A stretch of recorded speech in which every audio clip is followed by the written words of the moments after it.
Tonight, we're heading to a quiet village in Tamil Nadu, India, back in 1995. A really terrifying series of events is about to kick off. It's a story about a forgotten place, a seriously vengeful spirit, and a dark, dark secret that just refuses to stay buried. Right at the center of this whole thing is an old, abandoned bungalow. A place that held way more than just dusty furniture and bad memories. It held a warning. And for the people who refused to listen, well, the consequences were deadly. So to really get what happened here, we've got to go right to the source. This haunted bungalow and, of course, the people whose lives it was about to completely destroy. Okay, so picture this. We're in a small farming village, maybe about 800 families. Life here is pretty simple. It revolves around the seasons, but about 5 kilometers out, hidden deep inside the forest, there's this old, falling-apart bungalow. And for generations, the villagers have known one thing. You stay away from that place. It's just known for strange happenings, a place everyone whispers about, but absolutely nobody goes near. Now, let's meet our main character, Sangaran. He's a 25-year-old moneylender, and he's feared for being absolutely ruthless, especially towards women who owe him money.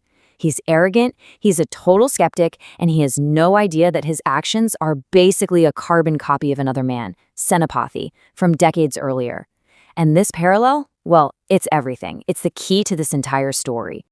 So the villagers knew this place was bad news, but Sangaran, being new to the area, he just blew off their warnings as, silly superstition.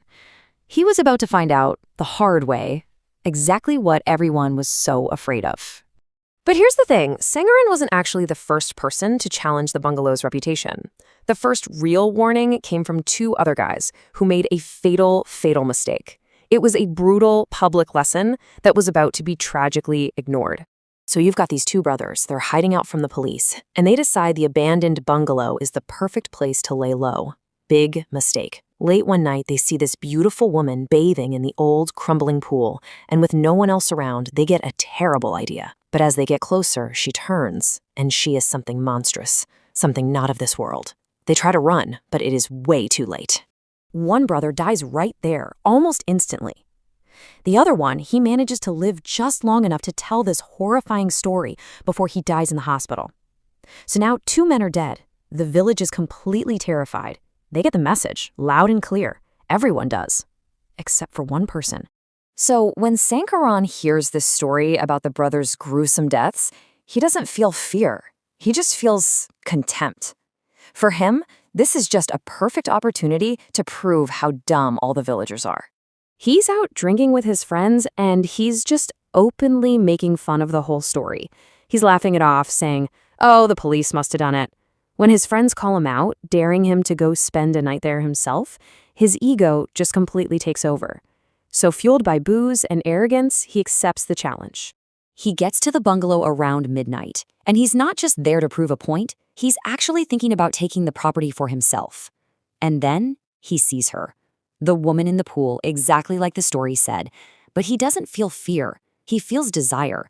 He starts to move closer, but this time the spirit plays a different game. She disappears, then reappears, luring him into this terrifying chase, deeper and deeper and deeper into the forest. Sangaran has now walked the exact same path as the 2 brothers. He's shown the exact same predatory intent, and now he's about to face the exact same judgment. The chase is over, and the haunting is just beginning. He's found unconscious near the edge of the village, just mumbling nonsense. When they get him home, the torment just gets worse. He's got these horrifying nightmares of a soaking wet woman standing right next to his bed. He starts sleepwalking, his body literally trying to drag him back to the bungalow. His family is frantic. Doctors can't find anything wrong with him. And then, one night, even though he's locked in his room, he's gone. The villagers, his family, they all know where to look. They follow the trail back to the one place everyone feared. And there, floating in the gross, murky water of that crumbling pool, they find Sangaran's body. So now we have 3 dead men, all connected to the same place, all of them meeting a violent end. The village can't keep its secrets anymore. It's finally time for the elders to explain the real, tragic history of that bungalow. At a village meeting, the truth finally comes out.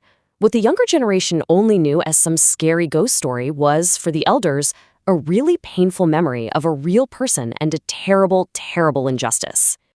You see, back in 1960, the bungalow belonged to Senapati, that landlord who was a lot like Sangaran. When a young woman named Malarvili's family couldn't pay their debts, he saw an opportunity. After her parents died, Senapati took the 22-year-old and basically imprisoned her in that bungalow. One night, as she was bathing in the pool, he attacked her. To escape him, she grabbed his own knife and took her life, cursing him and that property with her very last breath. Malarvili's spirit didn't move on. It transformed into what's known as a yakshini, a really powerful entity that's fueled by pure rage and a need for justice. She wasn't just some random ghost. Her revenge was specific. It was aimed only at men who showed the same predatory nature as the man who drove her to her death. And when you lay it all out like this, the pattern is just chillingly clear. Senapati, the original attacker, he died from some mysterious illness about a year after she did. Decades later, the brothers and Sankaran approached her spirit in the exact same spot, with the same horrible intent. They all mirrored her attacker, and so they all met a violent end.